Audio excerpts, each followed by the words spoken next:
بسم اللہ الرحمن الرحیم۔ ماہ رمضان اور خطبہ حضرت امیر المؤمنین علی علیہ السلام۔ ماہ رمضان کے پہلے دن امیر المؤمنین علی ابن ابی طالب علیہ السلام مسجد کوفہ کے منبر پر تشریف لاتے ہیں۔ نورانی چہرہ، پرجلال آواز اور دلوں کو جھنجھوڑ دینے والا انداز۔ اللہ کی حمد و ثنا کی، اپنے محبوب حضرت محمد مصطفیٰ صلی اللہ علیہ وآلہ وسلم پر درود بھیجا، اور پھر وہ تاریخی خطبہ ارشاد فرماتے ہیں جو قیامت تک کے روزے داروں کے لیے رہنما بن گیا۔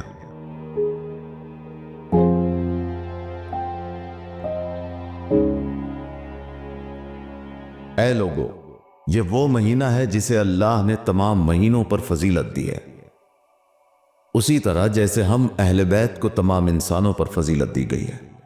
یہ وہ مہینہ ہے جس میں آسمانوں کے دروازے کھول دیے جاتے ہیں، رحمت کی برکھا برستی ہے،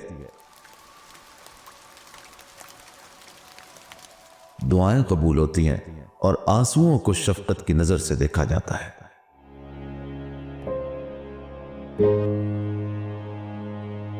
یہ وہ مہینہ ہے جس میں ایک رات ایسی بھی ہے جس کی عظمت کو سمجھنا انسانی عقل سے پرے ہے۔ شب قدر، وہ رات جس میں فرشتے آسمان سے اترتے ہیں، روزے دار مرد و خواتین پر سلامتی نازل کرتے ہیں، اور یہ سلسلہ فجر تک جاری رہتا ہے۔ جان لو، شب قدر میں میری ولایت کا فیصلہ اس وقت ہو چکا تھا جب آدم علیہ السلام کی خلقت بھی نہیں ہوئی تھی۔ اے روزے داروں، تمہیں معلوم ہے اس ماہ میں روزہ رکھنا 1000 مہینوں کے روزوں سے افضل ہے، اور اس میں کیا جانے والا عمل 1000 مہینوں کے اعمال سے بڑھ کر ہے۔ پھر فرماتے ہیں، اے لوگو، ماہ رمضان کی روشنی روزے داروں پر رحمت بن کر چمکتی ہے، سورج کا نور انہیں سکون پہنچاتا ہے، چاند کی چمک ان کے لیے رحمت بن جاتی ہے، اور ہر دن ہر رات اللہ کی جانب سے خیر و برکت نازل ہوتی ہے۔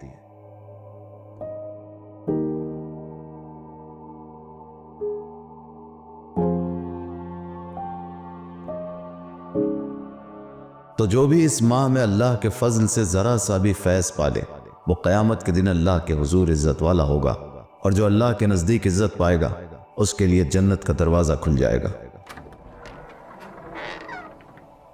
اے اللہ کے بندو، یہ مہینہ عام مہینوں کی طرح نہیں، اس کے دن تمام دنوں سے بہتر ہیں، اس کی راتیں سب راتوں سے افضل ہیں، اور اس کے لمحے تمام لمحوں سے زیادہ قیمتی ہیں۔ یہ وہ مہینہ ہے جس میں شیطان جکڑ دیا جاتا ہے، لوگوں کے رزق اور زندگی میں اضافہ کیا جاتا ہے، اور جنت کے مہمانوں کی فہرست تیار کی جاتی ہے۔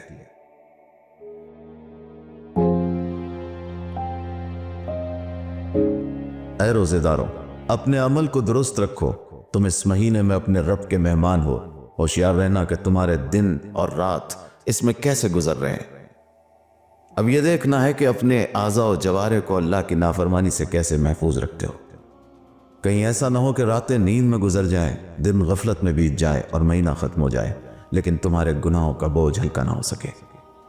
ایسا نہ ہو کہ جب روزے دار اپنی جزا لے رہا ہو اس وقت تم نقصان اٹھانے والوں میں رہ جاؤ، جب اہل کرامت اپنے مالک کی رحمت پہ داخل ہو رہے ہوں تو تم محروم رہ جاؤ، اس وقت جب لوگ جوار پروردگار کی سعادت حاصل کر رہے ہوں تو تم دھتکار دیے جاؤ۔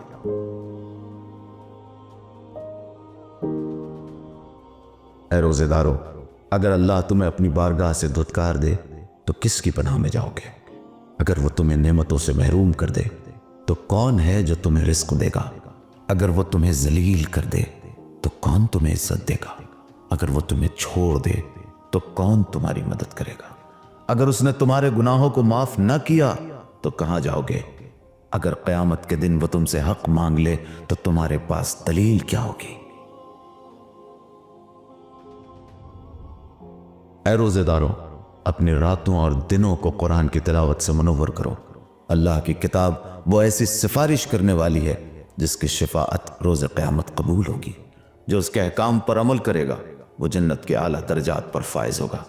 مبارک ہو اے روزے داروں، تم ایک ایسے مہینے میں ہو جس میں تمہارا روزہ فرض، تمہاری سانسیں تسبیح، تمہاری نیند عبادت، دعا قبول، گناہ بخش دیے جانے والے ہیں، تمہاری صدائیں سنی جاتی ہیں اور مناجات پر رحمت نازل کی جاتی ہے۔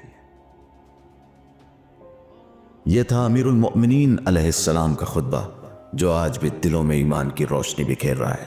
اب فیصلہ ہمارا ہے کہ ہم اس ماہ مبارک کو عام دنوں کی طرح گزار دیتے ہیں یا اس کے ایک ایک لمحے سے فائدہ اٹھا کر اپنے رب کے مقرب بندوں میں شامل ہو جاتے ہیں۔ اللہ ہم سب کو اس مہینے کی رحمتوں برکتوں سے فائدہ اٹھانے کی توفیق عنایت کرے اور وارث علی امام زمانہ عجل اللہ تعالی فرجہ الشریف کے ساتھیوں میں قرار دے۔